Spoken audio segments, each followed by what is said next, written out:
She said it like she'd said it before, not to me, but to someone, sometime. Like the words had been rehearsed. I can't stay. It should have ended there. But something about the way her hand lingered on the counter, tracing a half circle over the wood grain, made me say it before I thought. Then I'll walk with you. That was 2 weeks ago, and I've been thinking about it ever since. I work at a small repair shop tucked between a laundromat and a florist, the kind of place that smells like dust, solder, and burnt coffee. Radios, old clocks, sometimes cameras. Things people gave up on fixing until they didn't. She came in with a wristwatch, thin, silver, a quiet kind of beautiful. Said it used to belong to her father. She didn't rush her words. Every sentence landed like it had been weighed and measured before release. Mid-40s, maybe older. Her hair was tied back, neat, but with that one rebellious strand that fell across her cheek whenever she looked down. She brushed it away once, twice, the kind of small repetition that gets under your skin. When she handed me the watch, I noticed her nails, short, clean, the faintest trace of chipped polish. I asked what was wrong with it. She said, it just stopped. Then added, after a pause, sometimes things just do. I didn't know what to say to that. While I worked, she stayed, not because she had to, but because she didn't seem ready to leave. She walked around, studying the shelves of old radios and alarm clocks. The shop's hum filled the silence, soft and steady. I could feel her behind me, not watching exactly, more like listening. When I looked up, she was reading the faded lettering on an old sign above the window. We bring time back to life. She smiled at it, small and private. You really do that? She asked. Try to, I said. Doesn't always work. She laughed. Not a full laugh. More like an exhale that almost turned into one. Good. Wouldn't trust anyone who said it always works. The silence that followed wasn't awkward. It was, I don't know, charged maybe. The kind where you suddenly notice the sound of your own breathing, the scrape of a screwdriver, the pulse in your thumb. When I handed her the watch, the minute hand ticked once, then stopped again. I apologized. She shook her head, said, no rush. But there was something in her tone, something that made me think she wasn't talking about the watch. She came back 3 days later. I hadn't fixed it yet. Truth is, I could have, but I didn't. Maybe I wanted her to come back. This time, she didn't bring the watch. Just herself. She stood in the doorway, wind pushing through her hair, and said softly, I can't stay. The words hit me strange. Like she was saying goodbye to a place she'd barely been in. So I said the first thing that came to mind. Then I'll walk with you. She blinked. Once slow, then smiled in that careful way people do when they don't know what they're supposed to feel. We walked in silence to the corner. She said she had somewhere to be. I nodded. She thanked me for fixing nothing. And before she crossed the street, she said, you remind me of someone who used to wait. I didn't ask who. I didn't need to. Now the watch sits on my desk, still stopped at 2:47. Every time I glance at it, I think about her standing in the doorway, saying she couldn't stay, and the way, for a brief second, I almost believed she wanted to. And maybe that's what started it. Not what was said, but what neither of us could. She came back again, unannounced. No watch this time. Just the sound of her voice floating through the shop door, as if testing whether I'd still remember it. Do you still fix old cameras? She asked. I looked up from the workbench. If they still want to be fixed. That earned me a half smile, the kind that hides behind something else. She placed a leather camera case on the counter, fingers brushing off invisible dust. Her nails were bare now. I wondered when she'd stopped painting them. It belonged to my ex-husband, she said, after a pause that lasted a second too long. He left it behind. I thought, maybe I should get it working again. There was something fragile in that maybe. She watched while I opened the case, her eyes tracing every small movement, as if the act of repair might rewrite something inside her too. I tried to focus on the gears, the shutter, the smell of old leather, but her presence filled the room in a way I couldn't adjust to. When I asked if she wanted to wait, she said, I don't mind, and took a seat near the window. Her posture was straight, too straight, like someone performing the act of calm. Outside, rain pressed against the glass, soft and rhythmic. Inside, I heard the faintest sigh she didn't mean to let slip. She was tired, not in the way people are after a long day, but in the way that lives in the bones. The kind of tired that doesn't sleep off. Do you take pictures? I asked, mostly to fill the silence. Used to, she said. Then, quietly, I used to do a lot of things. Her gaze dropped to her hands. She rubbed her thumb against her palm, small, repetitive, like she was trying to erase a memory hiding under her skin. For a moment, the air between us changed. Something about her voice, lower now, softer, made it impossible to pretend this was just another repair. She caught me looking at her. You're too young to understand this kind of nostalgia, she said. Maybe, I replied, but I think it's the same age as regret. That made her laugh, a small, unexpected sound that broke the tension like a fragile thread snapping. She tilted her head, studying me the way people study a language they don't quite speak. When I handed the camera back, I told her it would probably work again. She thanked me, but her eyes were somewhere else, distant, flickering, like a film catching light. Then she did something I didn't expect. She reached out, almost touched my wrist, then pulled back before her fingers could land. Sorry, she whispered, though she hadn't done anything wrong. And that single almost touch, that unfinished gesture, stayed with me long after she left. The smell of rain lingered in the doorway, and I realized I hadn't breathed properly since she walked in. It was closing time when she showed up again. Rain again, too. Heavier this time, flattening everything outside into streaks of gray. I was wiping down the counter, half listening to the hum of the old wall fan, when the door creaked open. She stepped in, soaked at the shoulders, holding the same camera in one hand and a small brown envelope in the other. Still raining, she said. Still fixing things, I answered. Her lips curved, faintly. You're consistent. So was she. In her timing, in the way she never quite explained why she came back. She placed the envelope on the counter. Film, she said. I thought I'd try it again.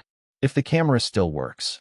I offered to help her load the roll, the old kind that needed care, where your fingers had to listen for the click of tension locking into place. She leaned close to watch. Our shoulders nearly touched. Nearly.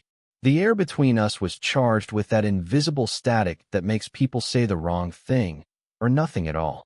Her perfume was faint, something clean, like citrus and rain-soaked pages. When she breathed out, it trembled. There, I said, sliding the back shut. You're ready. I'm not sure I am, she murmured. The sentence was quiet, but it stayed in the air, a confession disguised as a comment. I looked at her, and for once she didn't look away. Her eyes were tired but steady, searching for something she wasn't sure she wanted to find. I wanted to ask why me, or what are you doing here again? But the words caught somewhere between thought and breath. Instead, I said, you can stay till the rain slows. We sat in the back room, the one with the half-broken heater that hummed like a distant train. I made tea. She cupped the mug with both hands, warming her fingers. Steam softened her face, made her look younger, or maybe just less guarded. This place feels like it's holding its breath, she said. So do you? She looked up then, like the words had touched somewhere private. The silence that followed wasn't comfortable, but it was honest. Her phone buzzed. She didn't check it. It buzzed again. She reached, hesitated, then flipped it face down. The sound stopped. X. I asked before I could stop myself. She gave a small, bitter smile. Something like that. For a second, I thought she'd say more. She didn't. Instead, she asked, you ever wish someone would just stop calling? I nodded. All the time. The clock ticked. The rain softened. When she stood to leave, I walked her to the door. The streetlight outside flickered, turning the wet pavement into liquid gold. She hesitated, umbrella half open. Next time, she said quietly, maybe I'll bring photos. Next time, I echoed. She lingered, one heartbeat too long, close enough that her breath brushed my chin. Then she stepped back, the distance between us snapping taut again. And before she disappeared into the rain, she said, without looking at me, you shouldn't make tea for women like me. I didn't answer, because I didn't know if she meant older or already taken. Either way, she was gone before I could ask. She didn't come for a week. The shop felt different without her, still, but not peaceful. I tried to fill the space with sound. The whir of a screwdriver, the clatter of screws on the counter, an old record playing too softly to distract me. It didn't work. When she finally walked in, she didn't smile. Just stood there, rain on her coat again, like she'd been caught between leaving and coming back for too long. I shouldn't be here, she said. I know, I replied. She closed the door behind her, but didn't move any closer. The space between us felt like something alive, something that wanted to speak, but didn't have a mouth for it. I found the photos, she said after a long silence. From that first roll. I gestured toward the counter. Can I see? She hesitated, then shook her head. They're not about you. Not exactly. The way she said it, soft, trembling, made me realize she'd taken them anyway, that she'd thought of me even if she was trying not to.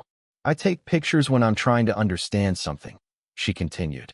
But lately, I can't tell if I'm capturing things or just holding on to them too long. Her voice faltered, and for the first time, I saw her not as composed or mysterious, but small, almost fragile beneath the weight of her own restraint. I wanted to say something, anything, but my throat tightened. All I could manage was, you don't have to understand it. She looked at me then, really looked, the kind of look that strips away pretense. But I do, she whispered, because this isn't supposed to matter. I swallowed hard. Does it? She let out a laugh, quiet, tired, beautiful in a way that hurt. If it didn't, I wouldn't be here. The clock on the wall ticked louder than before. Rain against the windows blurred the world outside into motionless color. I stepped forward, just enough to see her eyes clearly. You could stop coming, I said. You could walk away. I know. But you don't. I don't, she said simply, voice barely holding together. There was no touch, no movement, just silence that seemed to echo. I could feel the pull between us like a fault line waiting for its break. What are we doing? She asked finally, her tone more pleading than curious. The question hung there, heavier than anything we'd said. I wanted to answer, to give it a name, to make it make sense, but I couldn't. I didn't even know what it was anymore. Guilt, longing, or the illusion of being seen. I don't know, I said. But every time you leave, it feels like something unfinished stays behind. She nodded slowly, as if that hurt and comforted her all at once. Her hands were trembling. Then she whispered, barely audible. You make me remember who I was, and I don't know if that's good or cruel. And before I could find words that might have saved us both, she turned away, her silence filling the room like smoke. Impossible to touch, and impossible to breathe through. It happened on a Tuesday, one of those days that felt like it didn't belong to any particular week. The rain had finally stopped, but the air still smelled like it was thinking about coming back. She arrived just before closing again. No coat this time, just a worn gray sweater and a quiet look in her eyes that told me something was different. I brought you something, she said. It was an envelope, not sealed, folded at the edges, soft from being held too tightly. She placed it on the counter between us and stepped back, like distance was suddenly necessary. Inside was a photograph, black and white, slightly grainy. A man, older, gentle-looking, sitting on the same stool she always used when she visited. His hands rested on the counter. The same counter, same angle, same light from the window. That's my husband, she said.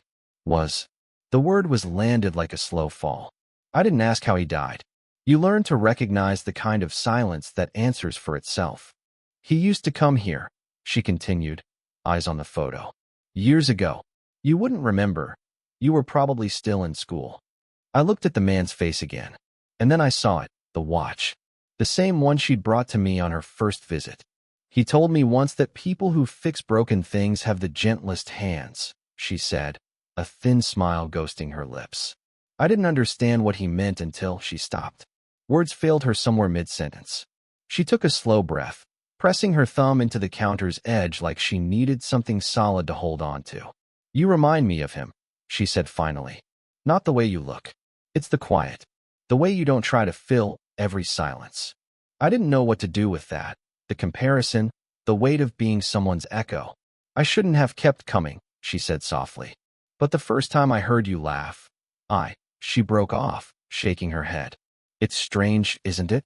How grief doesn't end, it just changes shape.